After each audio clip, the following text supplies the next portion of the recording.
Awalnya bertiga. Kita bertiga saya, ibu sama bapak.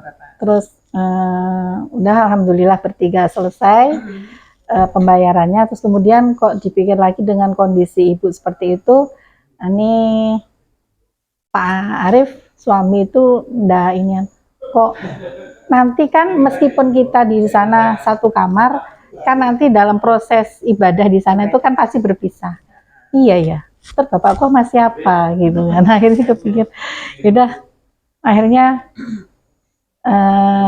Bismillah, ya udah dengan tekad itu akhirnya ya udah Amri di sekarang Amri ya. Di berangkat itu berempat, alhamdulillah bisa berangkat. Dan alhamdulillah juga ternyata ketika sampai waktunya semua selesai nih. Alhamdulillah. Arti administrasi pendanaan alhamdulillah sampai targetnya entah itu dari mana, tapi kok selesai gitu. Selesai. Yang mungkin kadang kita tidak habis pikir kok yo bisa cukup ya. Iya. Katanya ada satu kebahagiaan tersendiri bisa. Iya, jadi itu yang kadang-kadang yang masih itu apa maksud Allah ketika kok ternyata saya gitu yang apa, saya dan Amri yang dikasih kesempatan, diberi amanah oleh Allah untuk mendampingi Bapak dan Ibu di itu. Dan kemudian perasaan Amri gimana ketika pertama kali dapat info? Iya, kan namanya jalur cepat dan mendadak ya. Dengan tempo sesingkat-singkatnya diminta untuk itu kan. Sebenarnya yang pertama kali muncul itu perasaan sebuah pertanyaan sih. Ini apakah sebuah teguran karena mungkin waktu itu lagi jauh, jadi dikasih ini loh lagi jauh aja dikasih kesempatan buat sini. Karena waktu itu masih ngerasa nggak pantas buat pergi ke sana, entah belum ada ilmunya dan lain-lain. Tapi karena diminta dengan untuk bantuin tanggung jawab jagain itu Mbak. Dan diminta dengan segala hormat ya. Makanya ya itu sampai sana pun masih mempertanyakan ini apakah ini teguran, nikmat atau berkah atau ujian atau apa, masih mempertanyakan. Sampai akhirnya ya udah dijalanin, yang penting dijalanin, ngebut buat persiapan buat baca-baca kajian, nonton kajian, lihat makna dari perjalanan ke sana. Kalau mau disingkat cerita mungkin nanti bisa dikembangin lagi. Yang apa ya, pelajaran yang diambil sih intinya sih di sana aku belajar ikhlas dari mungkin proses tata cara umrohnya, terus bagaimana interaksi antara Mbah Putri dan Mbah Kakung, Mbah juga, kejadian-kejadian yang ada di sana, teguran yang pernah ada di sana juga ada. Ternyata itu dan bahkan sampai akhir ternyata itu perjalanan tentang belajar ikhlas sih kalau menurut aku sih itu. Jadi terharu. Mendengar ceritamu, jadi terharu. Benar. Karena kamu sudah bisa menerima, membacanya begini, ini sebuah teguran atau sebuah nikmat atau sebuah apa. Padahal kalau orang lain mungkin hanya melihatnya, alhamdulillah aku bisa berangkat, alhamdulillah syukur gitu, tanpa melihat yang dibalik itu apa. Ini satu kelebihan, bukan dalam rangka memuji ya, tapi Budi melihat oh ternyata Amri sudah bukan anak-anak lagi yang menerima mainan langsung wah gitu, sudah lebih bisa berpikir lebih panjang. Tadi Amri cerita kalau ada teguran. Boleh nggak berbagi tegurannya kayak apa gitu? Iya. Jadi mungkin satu sih waktu itu. Jadi waktu bagian pertama kita kan 3 hari pertama di Madinah. Oh, Ya ke kan? Madinah dulu ya. Drop ya. Jadi mama kan Iya. misalnya saya Jadi mungkin Bude tahu dulu kondisi Bapak, ya kan? Iya. Jadi memang kondisi Bapak saya itu memang dibilang normal, ya normal, dibilang tidak juga memang something. Karena kondisinya Iya gitu Kak, karena kondisinya seperti itu. Gitu. Jadi memang yang apa ya? Gimana Bri yang apa? ceritanya? Yang apa? Aku nggak tahu rumah apa. Iya maksudnya berangkat ke sana itu tentu dengan apa ya? Khawatiran. Dengan berbeda ketika kita mungkin dengan orang-orang yang normal. Jadi Oh iya. berangkat ke sana itu dengan berbagai Prasangka. bukan iya, berbagai asa dan prasangka gitu. Ada harapan tapi juga subhanallah itu tadi mungkin salah satu tegurannya buat Amri, karena kalau terus terang Amri mungkin tidak paham dengan belum paham dengan Mbah Kakungnya karena memang tidak berinteraksi. Maksudnya jarang berinteraksi. Jadi dengan Mbah Kakung itu beliau ini anak menganggap Mbahnya adalah Mbah yang normal gitu. Dengan kondisi yang normal. Ya. Lanjut. Saya bilang begini, sebetulnya bukan normal dan tidak normal. Tapi kondisi Mbak Kakung istimewa. Iya, betul. Nah, kita lebih apa ya? Iya, Lebih nyaman gitu. Kondisi Mbak yang ini. Gimana? Iya. Kan tadi balik lagi. Kan kita di Madinah pertama itu. Yang aku ingat ada kegiatan kan masuk ke Raudhah. Iya. Itu kan kayaknya tempat doa di Jabah. Dan pesan Ummah itu waktu sana minta tolong doain tentang kesembuhan Mbah gitu. Ya, tentang kebaikan Mbah untuk kedepannya bagaimana. Intinya itu. Nah, pas kegiatan itu ya masuk sana doanya aku bingung kan, soalnya kalau misalnya kita tuntut tentang kesembuhan belum tentu itu baik gitu kan, jalan yang terbaik. Tapi yang aku minta, jadi doaku itu ya Allah kalau misalnya memang ditakdirkan untuk sembuh sebagai jalan terbaik ya tolong disembuhkan ya, kalaupun tidak tolong ajarkan kita untuk menerima mengikhlaskan ini semua gitu kan. Kelar dari situ, jadi nah sebelumnya itu kan janjian sama rumah pas malamnya kalau nggak salah, pas makan malam kan setelah kegiatan dodo balik, habis itu sholat maghrib berjamaah di masjid, berangkatnya bareng sejanjian, jadi habis maghrib pulang ke hotel buat makan. Nah kan karena tadi kan kondisi Mbah yang spesial itu, jadi Mbah Kakung itu nggak mau makan kalau belum ada Mbah Putri. Ya jadi panik gitulah nyariin Mbah Putrinya, entah balik lagi ke kamar atau turun lagi ke bawah nungguin, jadi gitu rasa sendiri gitu. Nah posisinya waktu itu udah selesai sholat maghrib, aku pulang duluan sama Mbah, ternyata Mas sama Mbah Putri nggak ada di tempat makan, tempat janjian. Ya udah karena tadi kondisi Mbah tadi ya kita nungguin dulu, pertama nungguin udah lama tuh, lama Mbahnya mulai gelisah, terus minta coba lihat di kamar, balik lagi naik ke atas terus nggak ada kan, terus turun lagi ke bawah nungguin Mbah. Kan aku jelasin janjiannya sama Mbah itu di tempat makan, kita tungguin di sana aja biar nggak cari-cari lagi, balik lagi. Nah terus kan jadi gimana Mbah, kan aku tawarin Mbah mau makan duluan apa enggak, nungguin. Oh ya udah enggak, ya udah aku diemin aja Mbah itu. Aku sama Mbah duduk diam, yang lainnya semua pada makan.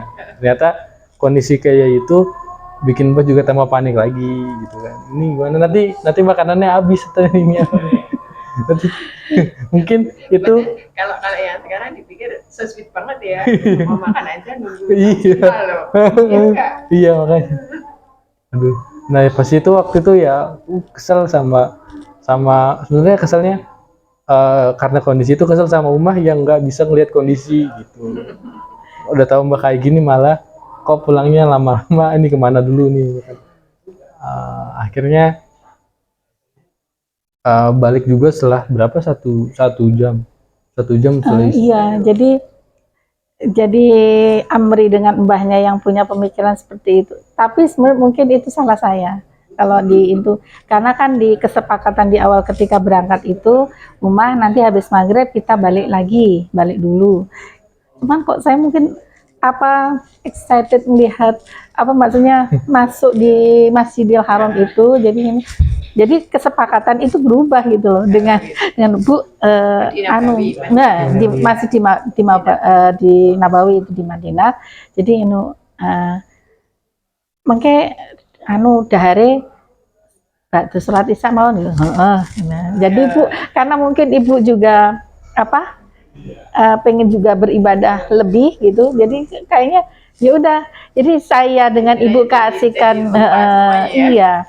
Jadi saya sholat maghrib sampai memang terus menunggu sampai sholat isya. Setelah sholat isya barulah kami ke hotel. Jadi ini anak jadi nah di situ keselnya di kenapa peristiwanya kesel kan akhirnya singkat cerita ketemu akhirnya makan tapi dengan hati yang kesel. Ini mah kenapa sih nggak gini, nggak tahu kondisi gimana. Tapi dirimu sempat ngomong nggak sama Oma? Enggak, cuma diem ya? Iya cuma diem aja.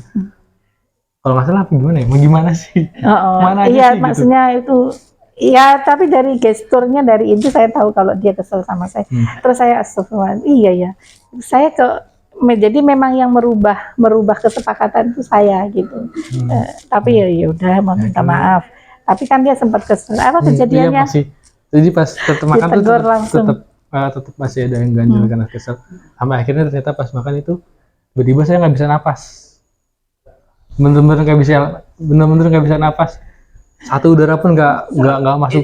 Orang Jawa bilangnya keseretan. Iya keseretan tapi nggak bisa masuk, nggak bisa ngomong, nggak bisa kayak dicekik. Kata dia seperti dicekik. Ya itu istighfar dan lain-lain. Akhirnya lumayan agak lama sampai saya agak panik itu. Akhirnya alhamdulillahnya bisa. Terus dari situ langsung mungkin ini teguran karena tadi saya baru berdoa di sini minta ini tapi saya malah ngelanggar gitu. Itu. Jadi kalau Amri kan memang tipenya anak-anak yang tertata rapi kalau dia. Nah kalau saya insidental kalau ini dan itu diulang lagi. Maaf nak, kamu lahirnya bulan apa? Bulan Mei. 29. Biasanya anak-anak yang lahir di bulan Juli itu juga maunya sesuai dengan schedule. 29 Mei sih akhir Mei ya. Gitu. Semua selalu ada sisi baiknya. Tergantung bagaimana kita menyikapi, menerima. Alhamdulillah, Amri sudah ini, ya semua terbawa karena lingkungan, karena kebiasaan. Ternyata tanpa disangka Amri usia yang sekian sudah dewasa sebenarnya dia, karena sudah bisa menerima, ini teguran. Ini nikmat. Insya Allah. Yang pesan tadi adalah sebenarnya kalau saya dari Mbak Kakung dan Mbak Putri itu setelah melihat ke akhirnya, ya saya bilang seperti tadi kalau anak sekarang bilangnya so sweet banget ya, mama anak ajar. Dan itu ditunjukkan dari awal berangkat sampai pokoknya di setiap perjalanan itu harus bareng gitu. Karena kan kalau namanya di ruang tunggu bandara, maksudnya dengan sekian ribu jamaah, tempat duduk gitu kan kadang ya siapa yang dulu ya dia yang dapat kan gitu. Akhirnya ya gitu subhanallah sampai semuanya ya Allah Mbak, jadi banyak yang melihat ya itu tadi bahasanya so sweet banget. Jadi orang Mbah Putrinya dapat tempat duduk begitu, terus Mbak Kakung kan nggak dapat. Terus akhirnya yaudah nih saya dorong saya letakkan di belakang ini mbah nih gitu.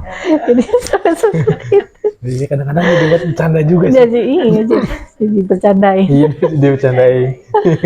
Karena sudah sepuh ya, Iya. usia. Subhanallah. Alhamdulillah. Semuanya baik. Ini bisa melaksanakan ibadah semuanya baik. Iya. Alhamdulillah.